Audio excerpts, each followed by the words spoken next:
Good afternoon again. Welcome to everyone who is here with us today. This is our third episode of the Thread of Change podcast, and I am Dawn Marie Williams. And I am Renee Robinson. And today we will be your host for this, our third episode. And we're excited to have you joining us on this fantastic journey where we get a chance to mix, to mingle, to intertwine, to interact with all the persons who are here to share with us on this very transformative journey. Our mission is to inspire and equip social workers to become champions of change, advocates advancing their careers and enhancing their communities, and also enriching our lives and the lives of our clients and fellow social workers. Join us as we dive into engaging, and I mean engaging conversations with social workers, advocates, and change makers, where we will get the opportunity to explore challenges, victories, and celebrate the impact that we continue to make as persons there in our field, in this profession, and what better way to really just come together to interact and share our ideas.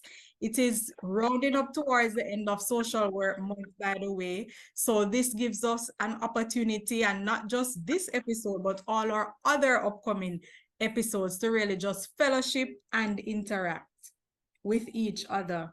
Together, we're building a community where it's not just our voices, but a collection and a collective of us, where our voices are joined and amplified. It inspires us to have continuous learning, and we're making change. We're creating change. We're doing wonderful things out there, and it gives us the chance to really shine and share our voices with each other. As social workers, we are passionate about making change and making a difference in people's lives. And this is where we get to really experience that and continue with all the great work that we are doing out there. Please check out our Instagram page at UWI Social Work Unit, and that's one word, where you will keep abreast and keep updated about all the wonderful developments and all the subsequent episodes that we'll be doing, where we get the chance to engage and share with each other, of course. We have two lovely guests with us today. The ladies are Miss Marthea Pitts and Miss Judith Morales, who are two social work stalwarts whom we are so excited to hear from today. They will be sharing their experiences and also fielding questions from us, which of course we are so anxious to learn from them as much as we can with the time that we have allotted to us for this episode. All right. Ladies, are you with us? Can you hear us? Absolutely. Yeah. Wonderful. So at this time, I'm going to briefly invite our special guests to just share with us about themselves and do a brief introduction, where they will also tell us about their area of expertise in social work, which is quite fitting with the title of this podcast, The Many Faces of Social Work. Marthea, I'm going to invite you to kick things off first. Tell us a little bit about yourself. Yeah, so I am so excited about the opportunity to speak with your group. Thank you to the podcast team for reaching out to me and inviting me. My name is Marthea Pitts. I'm widely known on the social work streets as the MSW coach. I help social workers make the pivot into macro social work roles. So I'm sure we'll dive deep into what macro is, the different aspects, all of the things, but I'm really on a mission to help more social workers and change makers get into positions where they can move the needle closer to progress on the populations and issues that they are most passionate about. I've been officially doing it online since 2020, and I've helped well over 138 social workers land macro social work jobs. So essentially, I have demystified the elusive practice of macro and what that looks like in the job market. So thank you. Thank you, thank you, thank you. And I'm excited. I definitely want to hear more about that area that you have developed and for you to share your ideas and other information with us. And I'm sure my participants also agree with me on that, as well as my co-host, Renee.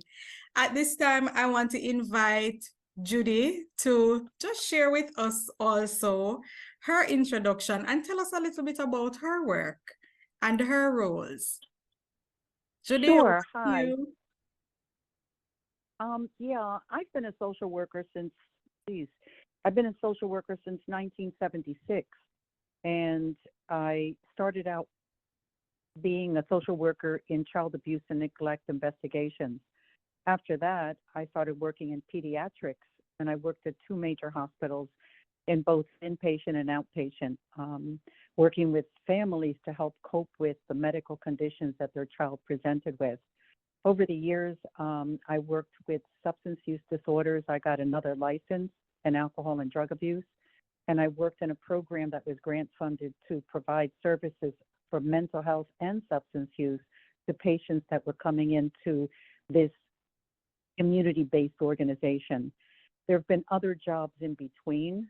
I was also a regional director of working with pregnant women who use drugs and alcohol. And I currently work as a therapist. I do telehealth from home, and I talk to patients. I work with patients from home. After all of these many years, the COVID pushed this along, that allowed me the opportunity to work from home, and that's what I've been doing now since 2020. So thank you. I'm excited to be here and share whatever I can with your audience. Okay, thank you. That was, I'm so impressed and awed by just the summary given by these two ladies. And I mean, this must span years of work, a lot of time in terms of perfecting your art, and also self-evaluation and, you know, self-awareness as to the areas that you're both involved in and just how you have managed to nurture all of these talents and also balance all of these roles that we have heard about. But let us dive into our questions, because I'm sure everyone wants to hear you speak further about these different areas that you have so aptly identified and summarized in your individual introductions. So my first question to you ladies is, what are some emerging career paths within social work that offer unique opportunities for professionals? And Judy, we would like you to start for us. I'll give you that opportunity. You know, I have to tell you, I've sort of kind of pulled back from the world since COVID, and I'm not as engaged in the world around me regarding emerging trends. But what does come up for me is AI. AI is going to be huge. It is becoming huge. And I'm not sure how social workers are going to be able to integrate and work with that within that field. Because in spite of the fact that they're robots, they're going to need humans, you know, in the background. I'm meeting with somebody now who works at an agency, a recruiting agency, and this is an international company, and they're bringing in AI, which is going to reduce the workforce. So there are some movements going on that may impact how business is done in multiple industries. I don't know exactly how it will interface with social workers, but I think social workers who are listening should look into how can we interface with AI? What will be our role, especially if it moves into industries that are typically social work dominated, like hospitals, schools, etc. So we might want to take a look at that a little bit more closely. That's just one area that I can think of. Thank you, Judy. Thank you for sharing. Thank you for that very comprehensive answer. And before I add my little bit to that discussion, Marthea, would you like to share? Yeah, so emerging career pathways for social workers. I just want to say that the opportunities were always there, but everyday social workers are broadening their lens of understanding of the places where they can work, right? So you'll oftentimes hear that referred to as non-traditional jobs for social workers. Some of the industries that I wrote down when you posed the question is most definitely tech, like Judith mentioned earlier. However, we've had social workers in the tech space long before the interest in technology became very popular. There is a social worker who works with IBM. I always use her as a case study example. She's worked with IBM for years and helping them design software that has like streamlined the case management service delivery of child welfare organizations across the country. So social workers have been in those spaces, but social workers are just now understanding that your work does not have to look like the way it maybe had to look in the past. Another space that I would name is education. Education has billions of dollars that they are pouring out around the country around education reform. And every time I hear about something new, I always think about the fact that that would be great for a social worker, primarily because the focus on this work is around reapproaching, what I always like to use the word of reimagining how we can do things a lot different, challenging status quo ways and approaches. So a lot of industries are looking at how can we center the voices of people experiencing the actual problem rather than just people sitting in a room creating a solution and just putting it out into the world. So I say that to say like every industry is open. The environmental space, food. I also wrote down the corporate setting. There's a overabundance of social workers who, again, this is nothing new. We just didn't know about it. A lot of people didn't know about it, but a lot of social workers are super interested in going into corporate spaces. I have social workers that I've helped land jobs in the corporate social responsibility realm of work, but there's the other more veteran social workers, like what I like to respond to as OG social workers who have been social workers well before I was even thinking about the career, who have been working, providing leadership coaching to CEOs of Fortune 500 companies. So really, emerging career pathways, yes, we can use that term, but the opportunities were always there, but more and more social workers are becoming aware of them and really are becoming more proactive in their career to learn about how to get into those spaces. Marcia, can I ask you a question? Sure. Yeah, I just wanted to add to that because I think it's brilliant what you're saying, but it sounds like in addition to social work skills, that the first person you mentioned who's working for IBM adapted also other skill sets. And in order to break into a company, do you think that the person that you're thinking of had to learn about, what was it, tech, right? The tech industry. So it's kind of almost like another language, another section of information that that person had to understand in order to integrate social work into that. Does that make sense? It does. And that could be the case, but not in this person's situation specifically. Okay. She serves as a subject matter expert, right? So I work with social workers to help them find opportunities where they don't have to go back to school for another degree. They don't have to get another 10 years of experience under the belt. You can just use your case management experience and your bachelor's social work degree or your master's of social work degree. So that person is a great case study example because what got her the job was her explicit knowledge of being a former caseworker who had worked in, she didn't even have a child welfare background. She had worked in a program serving youth, but she knew the struggles that caseworkers faced every day with managing case files and keeping up with the timelines and all of the different moving parts. So it's all about strategically identifying what's set of knowledge do you have that could be valuable to a corporation? And it doesn't require you to get additional education. Fantastic. Good to hear. Yeah. Okay. Ladies, I love the fact that you have come together to segue us right into our next question. But before doing so, I have to just reference the chat quickly. I saw a participant type, wow. I'm telling you, ladies, you have just provided so much information in this particular response where we are so awed by this information that you have shared. And just reflecting on even my experience of AI, I can tell you, just generally surfing on Instagram, you are seeing so many tools that are useful out there, but at the same time, the rationale behind introducing these tools are good. But then again, as you ladies have highlighted, the human element must be considered as part of these discussions. And, you know, a lot of the times persons will project these ideas and they are all for goodwill, so to help to make life better. But again, how much do we account for the human element and also the nature of social work, and how do we integrate social work into all of this? So I am excited, and I'm sure my participants, as well as my co-hosts, is also excited to hear from you. You know, what are speak to us some more about some of the lesser known career paths.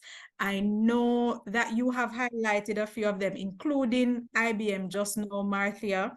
Just tell us some more about these lesser known career paths available to social workers outside of what we're accustomed to. In other words, the traditional type social work that we are accustomed to. Yeah, so I failed to mention it. I got so excited about talking about my career coaching, but I didn't explain who I am and what makes me, you know, qualified to talk about this thing.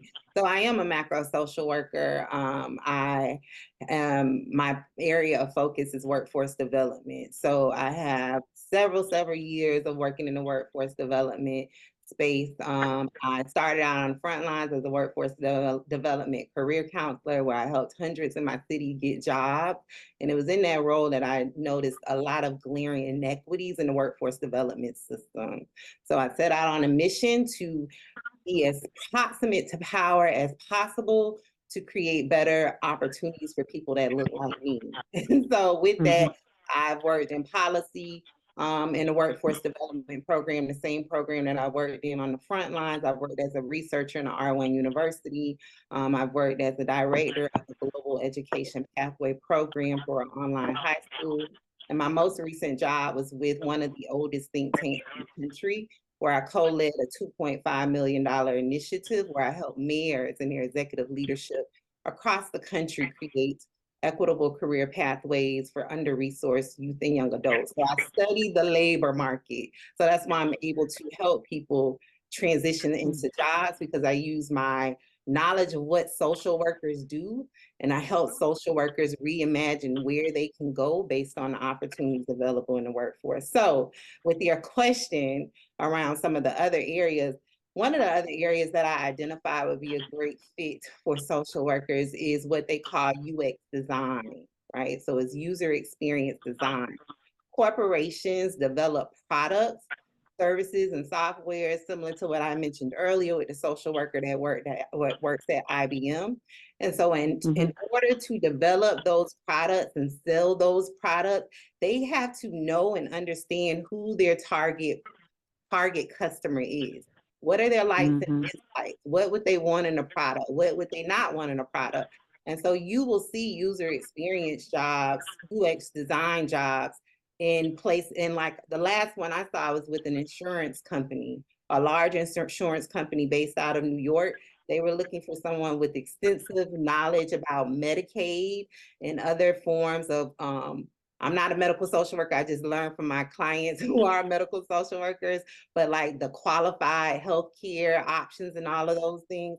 And so that would have been a great fit for a medical social worker, because they work with insurance all day, talking to people about what their insurance qualifies for, what it doesn't, how they can access its external supports and services that cover like prescription payments that are not covered, all of the things. So that's just one role, UX design. Another role, and I'll just cap it at the two because I can go on and on. I see jobs all the time with large corporations who are trying to tackle social issues, right? So the most recent one that I saw was with a Fortune 500 company where they were looking for someone who specialized in housing, specifically emergency housing, because their service is around housing, right? And so what they were looking for was someone to be over that department. And all they want you to do is to know how to meet the needs of people who are in crises and who need connections to housing and resources. So again, these are not job titles and job descriptions that have social work, social worker, MSW degree. They do not know that social workers can do these things. That's why it's all about reimagining your career and your opportunities. But those are just some examples. There's many, many more. Essentially,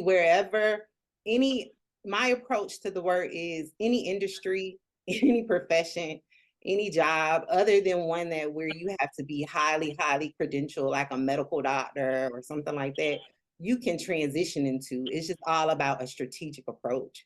And that's what I help my career coaching clients do. I teach them about how to uncover what experiences you have that you can use to transition in. And again, it's based off of my extensive knowledge of being a case manager my own self for 5 years, and then the knowledge that I've gained from studying the job market. So you could if you see something, you could transition into it. You gotta clearly explain and understand how your work supports their work. Yes, yes. Marcia, we all need your phone. We need your phone number and contact information. Because what you're describing sounds wonderful, and I know that it's possible because you're saying it's possible. But the issue, I think, is that when you're looking for a job, you only know what you know, and you don't know how to go about it. So you're an incredible resource to help define or look for those key words that a company might be looking for so that you can fit in your skill set. So thank you for that. Oh, yeah, no problem. Yeah, I say I get on the internet with my microphone every day to bring awareness to things. So. Ms. Williams, can I just ask Miss let's see, there's a question that was posted that I think is very relevant in terms of the difference between the macro social worker and HR personnel, because I think it falls right into that. Ms. Pitt, can you ask that one? Yeah, I don't think you want my response. Oh, okay.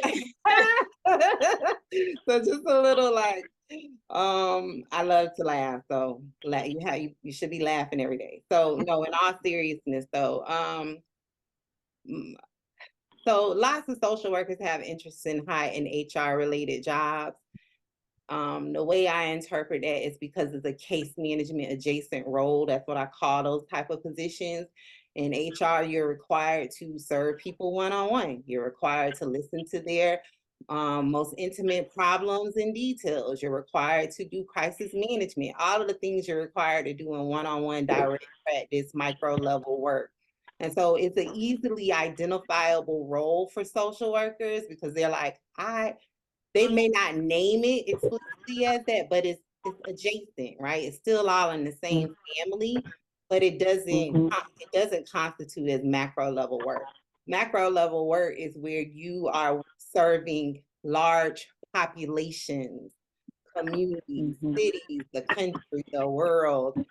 You are, and direct practice micro work is one-on-one, and that's what HR is. Now, if you were coming from a more strategic angle where you are over a global organization like DEI, because I know a lot of social workers are interested in diversity, equity, inclusion work.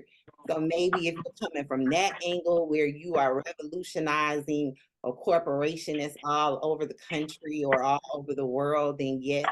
But one-on-one HR work is not not macro work. And honestly, if you landed on an HR job, I always am curious to ask people, why did they choose that? because it's usually something that's easily identifiable for them. But you could do more. You could do more. Thank you. Thank you for that response, Marthea. And Judith, I Yes. like that you made that connection just now, but I would love to hear from you in terms of that intersection.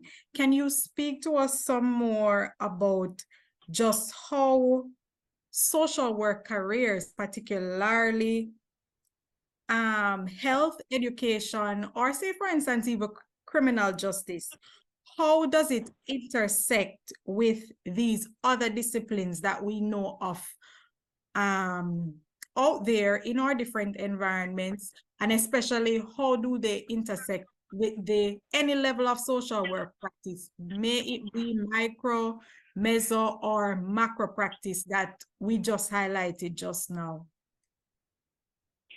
I think that the patient that's coming to me in a system defines what are the social contexts that they're interfacing with.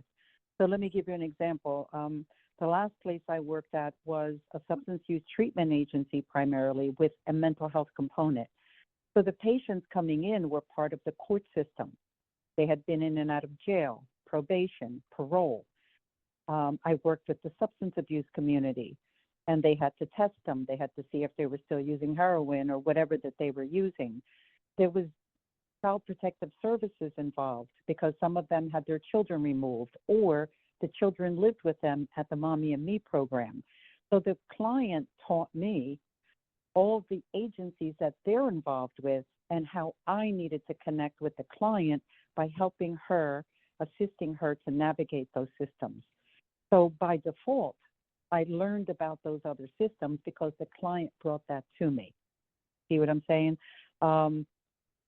So I think it's important for social workers to not only focus in on their area, but also to have a keen eye about the other dynamics playing out in, let's say, the criminal justice system. Let's say, for example, I had patients that were in the program. They didn't have skill set level, so they had to work for per diem work at $10 an hour. They got the $10 an hour. They got a room for rent, but then the job dried up. So now they couldn't pay the rent, and the probation officer says, well, you're homeless, you got to go back to jail.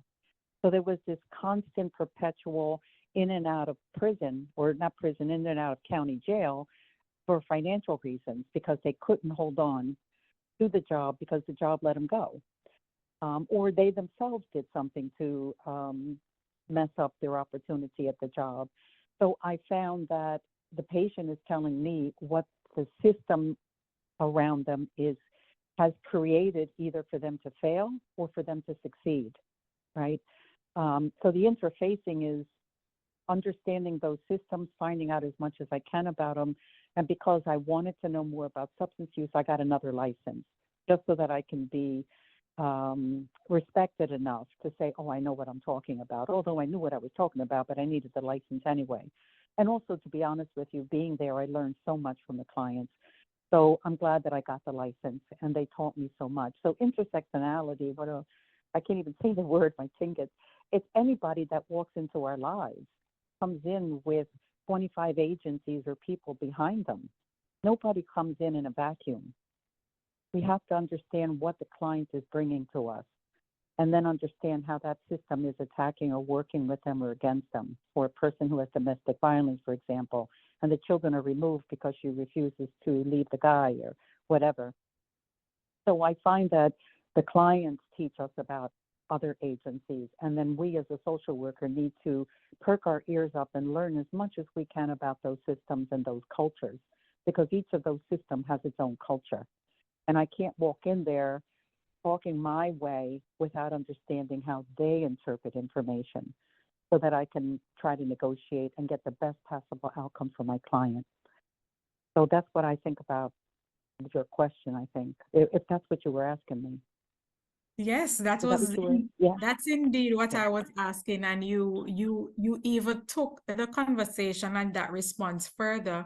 And it reminds me so much of just the fact that as practitioners, we have to highlight just the uniqueness of all our clients, and just the fact that each client will present to you their own individual experience. And as you've rightly said, Judy, the client's needs and the client's presenting problems and the client's issues that they come to us with will ultimately cause us to have to network and go over to these different systems that will come together to impact them positively and to just help them to address and correct any challenges that they may be facing. And also it is a two-way street. So we are imparting to the client, but at the same time, we are also learning from them in terms of just how to strike that balance and how to manage and how to be open-minded, even to how we tailor our interventions. And that is diversity right there for you in practice. So that, ladies, your responses were excellently communicated. They were clear, and we really just love that you have all of this knowledge here with us to share, and also the fact that you're able to bring it across to us so personally using your experiences and the work that you have been doing with your clients otherwise. So thank you so much for that. Can I just add a little something to that? I think a lot of times, whenever I worked for an agency, the agency had its own goals and objectives, which I had to meet. Either it's discharging a patient from the hospital so that the hospital doesn't incur costs that the insurance doesn't cover. That's called discharge planning.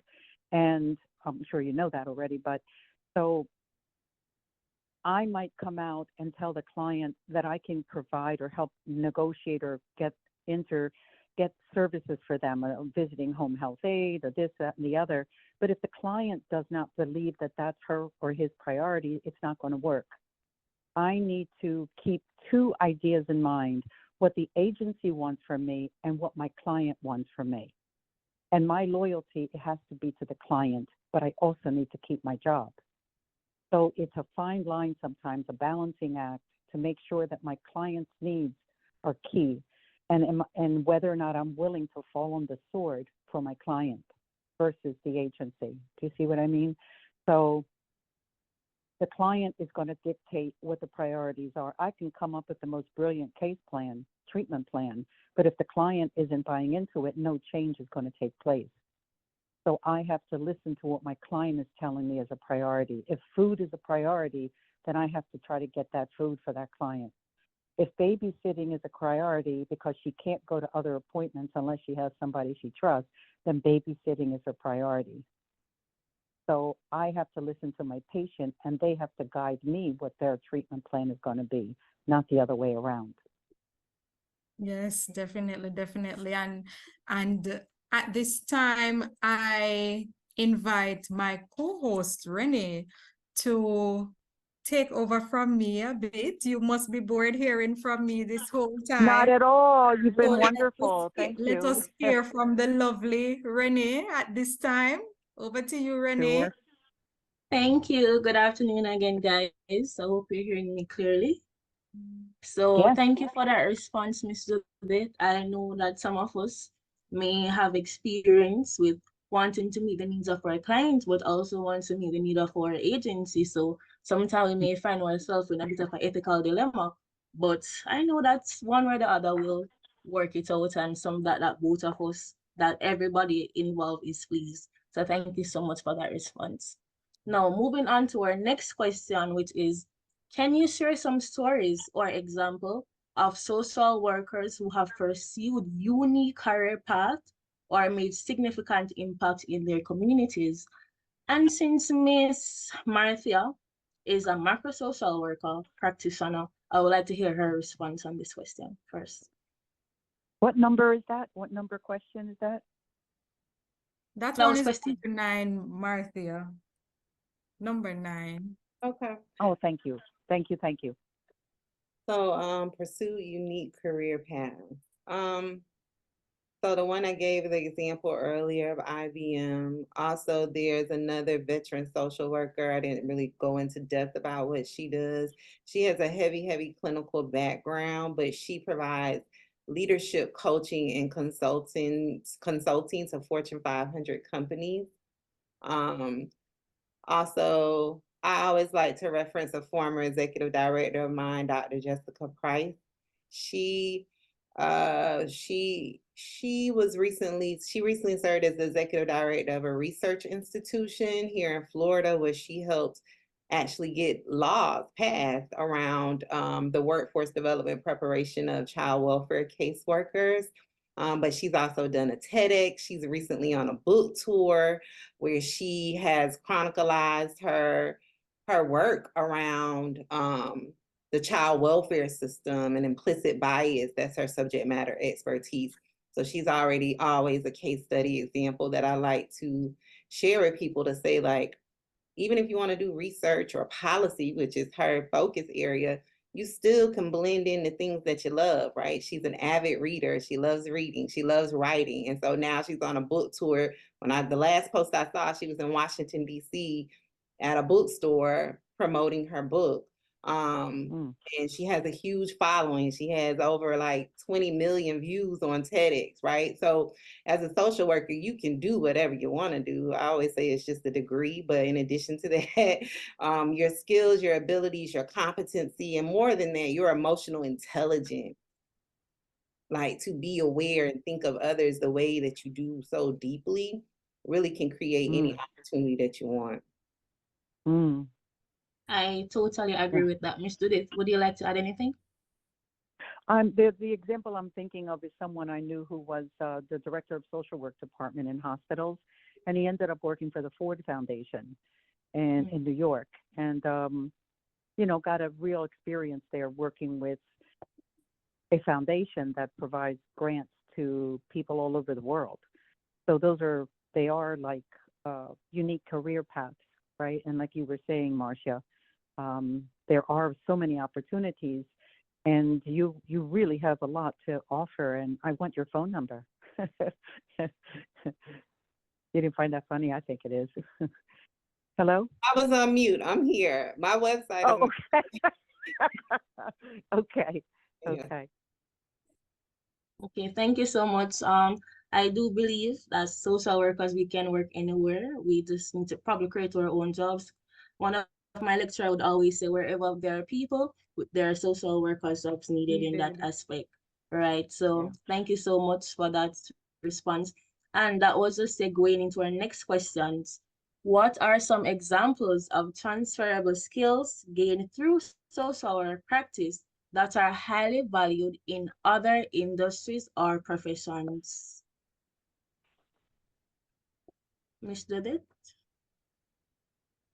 Yeah, I think Marcia was talking about that, that they can be utilized, our sense of negotiation, our ability to hear the different positions. So you can be a meeting example in divorce situations. We're able to conceptualize and take in all the different components, right? So that's one of the things about us, I think, is that we're not myopic. We don't just see one person in front of us and just deal with one patient, which is nothing wrong with that. But social workers have to look at everything. So everything about a person's life. That's what social work, I think, is about. And so because we have a unique ability to do that, we not only can see everything, we see how things integrate and work towards each other, with each other, or against each other. And I think that's a great skill set, that we have this overview. And not only that, we also have the ability to go right down into the heat of the matter and work together with people. I've chaired many committees that had to do with mostly substance abuse during pregnancy, but there were persons talking about how the systems work with women, how they conspire sometimes to take their children away because of X, Y, and Z. And these committees help to look at what some of those issues were and try to change that. I was also, New Jersey was sued, years ago. The foster care system was sued. So I sat on a committee to look at the way that DIFUS, or at the time it was called DIFUS, had to reorganize and rechange itself by training its workers, by putting in all kinds of policies and procedures to have safeguards. And after 5 years or so, 6 years, they were no longer there was no longer any oversight over them. So I think the transferable skills that we have, and I'd love to know what your audience is thinking, because I think a lot of them are students, right? To know that a lot of the skills that you're learning are able to be transferred to so many industries, like what Ms. Marcia was talking about, that we're not just one thing, we're multiple things, right? We have multiple talents. And just about any industry, whether it's legal, corporate, we could utilize those skills to transfer them over if we want to. Many of us want to stay in the traditional programs that we're in, right? We enjoy working in hospitals and schools and child abuse and things like that. But there are other opportunities to go outside of that if we want. So, okay. Yes, thank you so much for your response, Ms. Martha. Do you want to add anything? Yeah, I would just echo what Judith said earlier. I would be curious to see what those watching view as a transferable skill, and just so you but I have some written down. I don't like to name too many because then people start boxing themselves in as far as career options, but I'll name a few. The first is project management, right? When you are developing your case plans and your service plans for your participants, that is project management. And I love to give examples, so I'll make this real quick. Like when you have to get the referral over to Susie at agency A, and you have to give a deadline and check back in. Did they get the child care set up? Did you contact agency B to get the medical equipment over to the home by Tuesday when like all of that is project management. You don't see it as that. Yes, we're dealing with humans, but you're still using project management techniques and strategies. Another one is community building. Right? There are corporations that will pay you big money to develop and rally external stakeholders and groups together in one place to talk about whatever the thing is, right? Or to work towards one collective impact goal. Fundraising is another huge one. I have a past coaching client who landed a job with a philanthropic organization on the macro level, and it was based off of her, which she didn't even view it as a valuable skill, but she casually shared with me that she had fundraised over $2 million for the micro organization that she worked in. Single-handedly, she led the team, but it was her work, it was her design, it was her fundraising plan, and that landed her a six-figure plus philanthropic job, right? So those things, I concur with what Judith was saying. I always say the best macro social worker, or even just if you want to go into a non-traditional space, is one who had a paradigm shift in case management, because all of the systems are connected, right? That was spot on what Judith said. They're all connected. Right? We can't just give a bus pass and not think about, why has this person been in to see us for 15 years straight getting a bus pass? Is there a mass transportation problem? Is it something better we need to be doing, right? And so we need social workers on all levels to think about the work and what can we be doing to really address the real needs. So community building, network building, and anytime you have to call over to agency B to talk to a caseworker and they're like, hey, I know we never used your services before, but I really have a person that needs housing. Do you think you can get them in because it's an emergency? That's network building, right? You're establishing partnerships, relationships that have never been a thing. Also, the one thing that I say, regardless of what it's in, is subject matter expertise. I teach my career coaching clients how to build their brand around their knowledge and become really, really good at a thing, and that will open doors for you. Someone said it earlier, create the jobs you want. That's essentially what I teach people. If you have a skill or knowledge, we can create whatever the job is that you want, because you will be just that invaluable. So subject matter expertise. Also, when talking about transferable skills, you don't want to just think about your experience as being a social worker, because over 50% of social workers are career changers, meaning you were something in your past work life that wasn't social work related, or you have other degrees that are not social work related.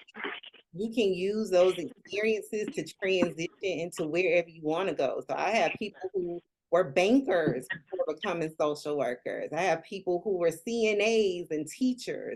They're now working in the financial industry, right? Or working on other related issues and areas that they were passionate about. And so I just always have to wrap this out by saying, you don't have to be married to what you did in the past to get the job that you want. Because a lot of people think, oh, if I only did X, Y, Z as a caseworker, then I have to do this as in other areas of work, and you don't, right? Because the sad truth is, right, I like to be rooted in reality.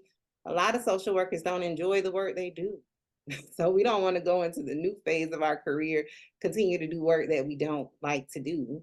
So you don't have to be married to the thing. Thank you. Thank you, Marthea. That was a very summarized, very tight response. But ladies, I have another question that will come in two parts, and I'm going to invite Judy to go first. Marthea, you have highlighted just some of the skills that we can, share out there as social workers in terms of highlighting our proficiency and expertise and so on. But I'd like to hear from Judy, just, if there are any other skills that come to mind for her in terms of skills that are just as transferable as the ones that you have highlighted based on her expertise. And also, what are some strategies that we, as other social workers who are here learning from you, what strategies can we use to highlight these other skills that you want to briefly talk about, Judy? Let's hear from you on that. Yeah, other skills. I think one of the things that I have come to terms with is that unlike other professions which use a computer, a violin, a rig, an oil rig, we as social workers, we are the instrument. Nothing's going to change. We can't do anything other than present ourselves and our knowledge and our points of view, our ethics. We are the instrument. So we have to keep ourselves as finely tuned as possible. And that includes also evaluating our ethics. What is real for us, what is important for us, and what lines we're not going to cross. It's easy to sort of cross a line sometimes because we're not clear what we're doing yet. And then when we find out later is, oh my gosh, I crossed the line. So I think one of the things we want to do is to be true to ourselves, to understand that we have a particular way of thinking, but the rest of the systems don't think the way we think. So we need to know that we have a culture, and that culture can be from home, from your neighborhood, from your grandparents, from whatever. But whenever you enter another system, you are entering another culture. Even if the culture looks like you, they don't have the same policy and procedures that you're coming from. So if I'm working with the court system, I don't know that culture. And so what I need to do is be humble, to hear what that culture has to teach me about themselves. Because otherwise, I'm going to commit a lot of errors and I'm going to isolate people. So I think being humble, learning about what my ethics are, what lines I'll cross or not cross, and being understanding and respectful of the places that I'm going to without imposing myself. The only time I impose myself is if my family, my child, my mother, my father, whoever it is I'm working with is being abused by another system. That's when I put on a gorilla suit. But other than that, I try to maintain and keep my cool because I need to interface with these systems and get as much cooperation as I can. So that's it. Understand that you're the instrument, get rest, get into therapy yourself to handle your own issues, whatever you walk in the door with. All of us have issues at some point or another in our life. And you don't have to be in therapy forever, but utilize therapy just as you would want your client to use therapy, right? Get rest, eat, and take care of yourself because that is the instrument. And learn as much as you can and share with your colleagues and know who you can trust and who you can't trust. Because everybody has different motives. They're not the motives necessarily that you may have. Does that make sense? Thank you, Judith. Of course it does. Of course, of course. I know in the chat we'll second, third, fourth, and continue to endorse that. And colleagues, I don't know if you noticed, but as part of these transferable skills highlighted, did you note just how much of the importance and the need for self-care was highlighted in that response from Judy just now? And my students can tell you that I talk about self-care a lot. It is so important to the work that we do, because if you are not functioning at your utmost, it's going to be impossible for you to just go about making that change and assisting your clients to make that change out there. So I just love the fact that Judy highlighted this and just spoke about how important it is in the field of practice, and not just for you professionally, but also personally, the need to take care of yourself. And before I continue, I just want to draw your attention to the chat audience.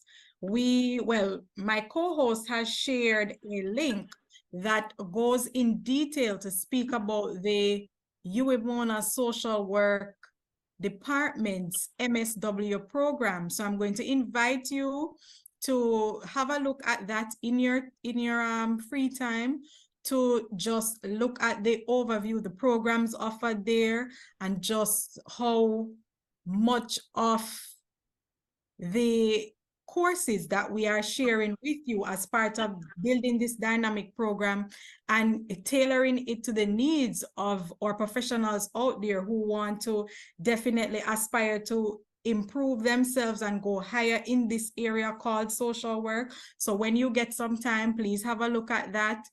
And also, we will take quickly 1 or 2 questions from the audience before we summarize our wonderful presentation, and just hearing from our 2 panelists with their well-rounded knowledge and skills and expertise. Does anyone have any specific question for them? We will take 2 quickly from our audience members. Just indicate by raising your hand, because I'm sure out of all the information that they have shared, there may be some follow-up question that you may have individually wanting to hear from them, just how they go about doing what they do. Does anyone have a question? Anything that they would need to be clarified before we continue? All right, I believe I'm seeing Nicole's hand raised. Nicole, we have a quick question from Nicole before we summarize and wrap up. Sure. Good afternoon, everyone, and Afternoon. happy Holy Thursday, and salutations and blessings to everyone on the platform. My question surrounds forensic science and criminal investigation for social workers. I work in Guyana here as a clinical. I have a lot of clinical training, having worked in primary health care for almost a decade, but I'm also a constitutional human rights commission with the Women and Gender Equality Commission, as well as the Rights of the Child Commission here in Guyana. And for the past couple of years, because I lost my job during the pandemic, I have been shifted into what we call community practice or macro social work, and working cases individually as it relates to criminal investigations, especially here in Guyana for rape, and the time in which that the DNA evidence have to be collected is so critical. If you as a social worker does not possess that critical scientific skill, then the police can wrap rings around you and tell you things that are actually not correct when they would have taken a bribe. Unfortunately, when they would have taken a bribe for that very case to fall through the cracks. So what I did last year through the Dexter Todd Law Firm, I got myself forensically trained. The skill, my international diploma is not recognized in Guyana. It is recognized in Africa and in the UK, because my tutors are from there, and their qualifications is actually recognized there. So my question here to the erudite presenters and social work practitioners is whether or not you see forensic science, the forensic social worker, as a critical aspect in the criminal justice system and ensuring that clients get access to justice. I thank you. Thank you, Nicole. Absolutely. Yeah. What the work you're doing is incredible. And the fact that you went ahead and found out more information in UK and Africa is outstanding. There is so much evilness, right? Especially persons who are perpetrators and are protected by the police and other people in higher ranking places. So I applaud you. Absolutely. I have a friend who's a psychiatrist who is she's double board certified, and one of them is psychiatry, forensic psychiatry. So she works with prisoners, etc. So I have nothing to add to what you're doing. I think it's spectacular. And if there's anything I can help with, I'd be happy to. But I think it's wonderful what you're doing. And you see how this system works and how criminals are freed on technicalities. So I wish you the best. Godspeed to you as you keep your eye on the prize, which is helping women or men get through this vicious attack on them. Thank you for that response, Judy. And we can take one more question. Does anyone else have a question for our panelists?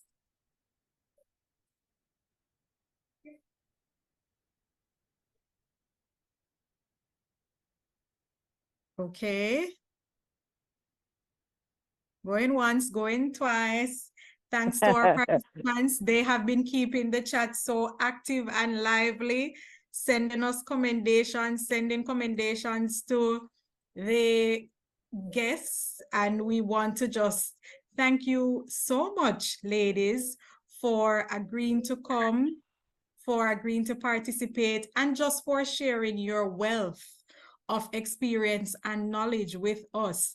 And I also want to acknowledge you for just how natural and human your responses were in terms of pulling from your personal experiences and the experiences of other persons that you have worked with and collaborated with and shared ideas with. And I mean, the information was just well received on my end, and I'm sure it's the same for Renee and the same for our audience members, because yes, you both aptly capture diversity in practice. And just the fact that you spoke to us so clearly as well about all the transferable skills that social workers can use to go over into areas, because it's not just about traditional social work practice anymore. Social work is global, and just the fact that technology puts us in touch and keeps us in touch with each other, helping us to share our ideas and to come together to collaborate, and just the whole fact that we are in a space where we can learn. And this is really the goal of the Threads of Change podcast. And I see this movement lasting for years to come, with us possibly even being in a position to invite you back, because the audience members would want to hear more about your areas and also some of the advice that you can give us as local practitioners here in Jamaica, and also to the global members of our community, Nicole and the other persons who I'm sure have joined us from, just other countries in the Caribbean, and also persons who may be international in terms of the support for Marthea, who is there doing so much. And it's just the same for Judy. Your skills, your knowledge, your expertise is well needed. It is well received here. And I just want to thank you from the bottom of my heart. I'm sure I'm representing Renee when I say that we have learned so much in this time that we have been given to interact and to talk with you. And we'll be happy to have you back at a later date, to just continue to share that wealth and breadth of knowledge that you have done for us and with us today. And at this time, I I'm going to hand over to my co-host Renee, where she will take us out. And I just want to say thanks to you ladies again for coming and participating and sharing with us. Thank you so much. Thank you for inviting us. Thank you. You're welcome. Can I answer Shoshana's question really quick? Oh, there's a question in the chat. That's in the chat? Mm-hmm. Okay, sure. They wanted to ask how they stay motivated against the odds.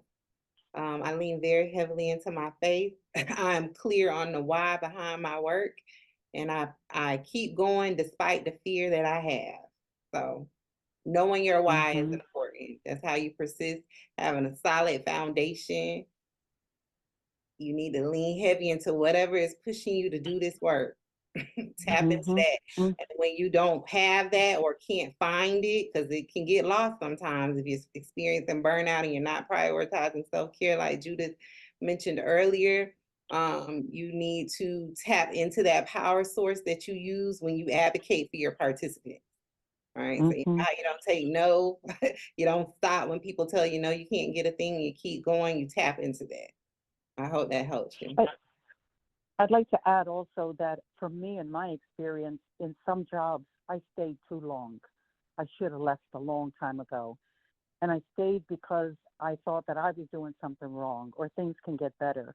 But as time went on, things didn't get better and my perspective was skewed. So sometimes it's also important in that self-care to understand when it's time to move on to something else, where it's not as abusive or you don't have such an excruciatingly high caseload that is impossible on a day-to-day basis, or the cases are so severe that it wears you out. So I found that over looking back, I needed to leave in certain positions and I stayed too long. So just keep that in mind too. It's not to say you quit every time something gets hard, like Marthea was saying, because you rely on your faith and you rely on your foundation. But there's also that part where if you stay too long, then it's not doing you or anybody else any good. And it's time to go to another place where you can get refreshed. Thank you both for that response. And in extending, I just want to thank you guys for tuning in to this episode of Thread of Change, Empowering Social Workers podcast, where social workers come together to inspire, empower, and effect positive change. Thanks to our guest speaker, Miss Marthea Pitts and Miss Judith Morales, our podcast team, Shamina Blackwood, Rashad Ford, Camila Brown, Sheree Campbell, Tessie Scott, Dr. Sharon McKenzie, and Joanna Simpson. Thanks to you, our treasured community, for joining us and sharing your views. Your feedback fuels our mission to spread awareness and create positive change. If you have any questions, stories, topics you'd like us to cover, reach out to us on our social media pages, which was shared earlier. Subscribe and share with a friend. As your host, Renee Robinson and Dawn Marie Williams, we hope you found this week's discussion engaging and insightful. Until next time, let's continue to shift the narrative surrounding social work and ignite a movement where social workers are recognized for their invaluable contribution. Together, let's elevate the status of social work and drive positive change to our community. Thank you so much, guys, for tuning in. Have a great day. Bye. Thank you. Thank Bye-bye. you. Thank you, ladies. Thanks, everyone, for coming through and participating and sharing. It was lovely. And join us in a few quick minutes for our fourth podcast celebration. I'm looking for the right word. Miss Dainty and Bennett will be coming on after us, after we end. So please come out and support and participate as you have today. Thank you and take care and all the best to everyone. Thank you. You too. Thank you. Bye-bye.